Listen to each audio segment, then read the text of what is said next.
everyone. This is Wilson Cole, president of Adams, Evans, and Ross, and I'm joined by Samantha Vincent, our staff attorney, and one of my daughters. Hey, Sam, how are you doing?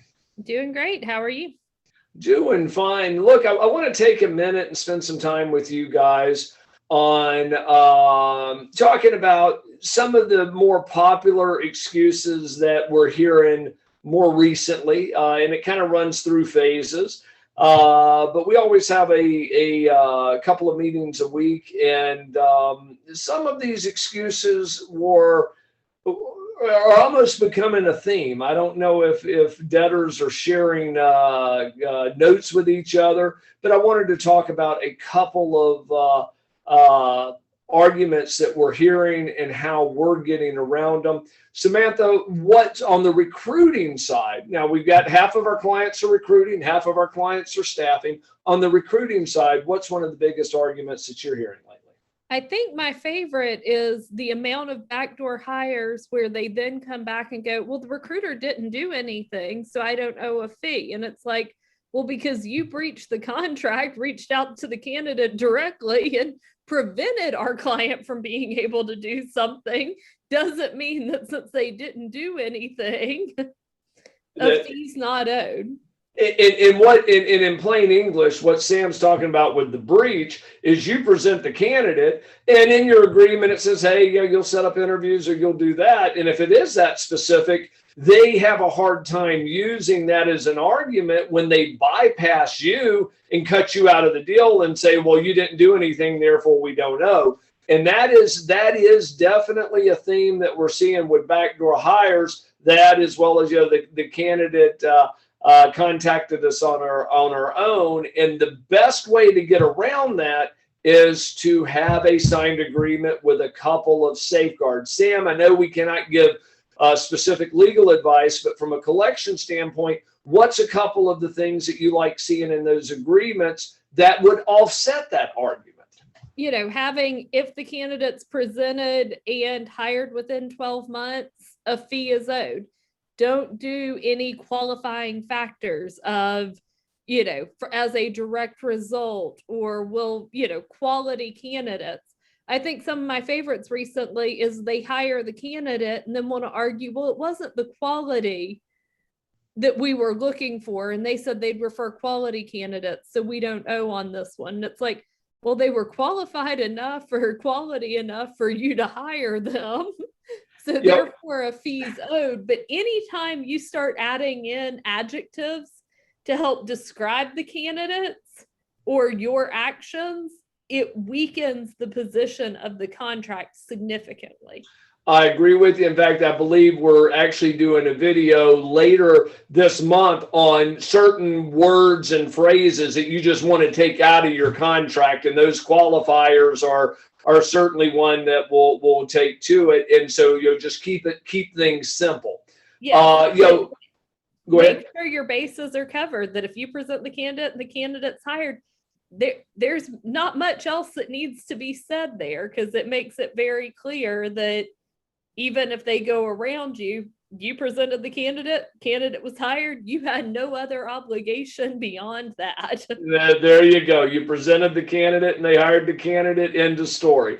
Now on the staffing side, some of the things that we're running into as well, nobody signed the timesheets, or the wrong people signed the timesheets, or what have you. That's one of the big arguments that we're hearing over there.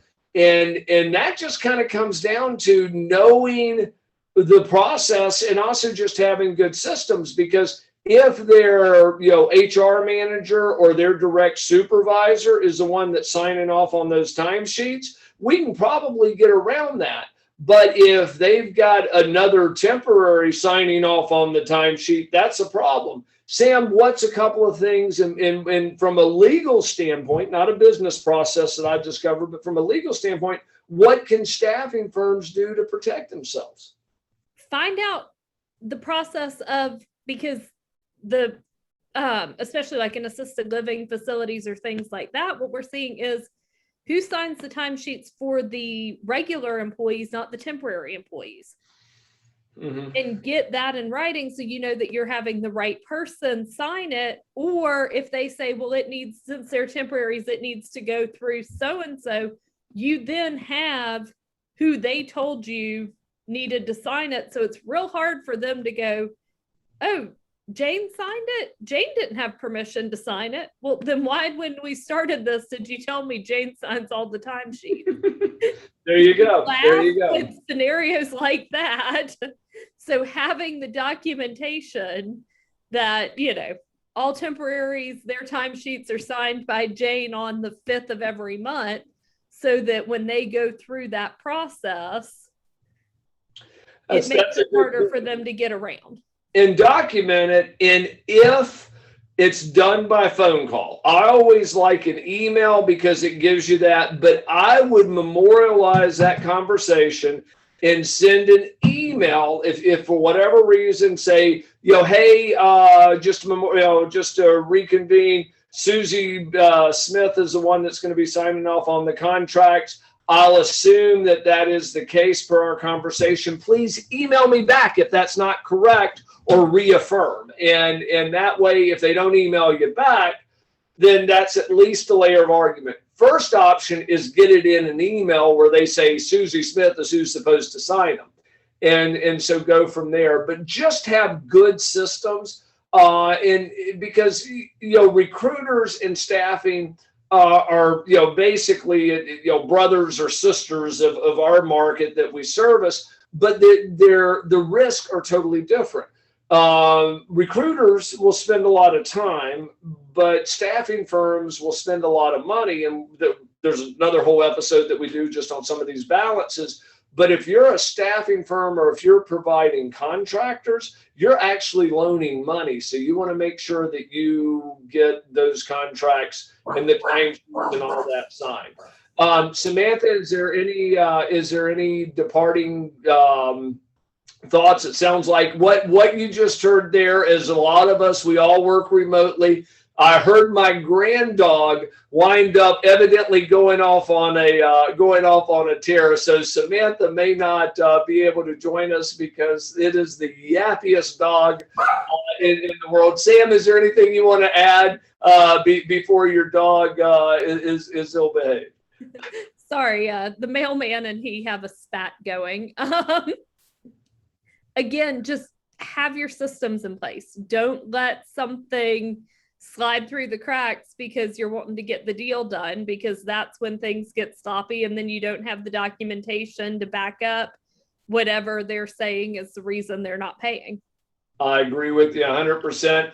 And if anybody would like to talk about their collection, specific collection case, you can go to our website, staffingdebt.com, and click on book an appointment with me, and we'll go over the specifics of your case. And we'll see you next week. Thanks.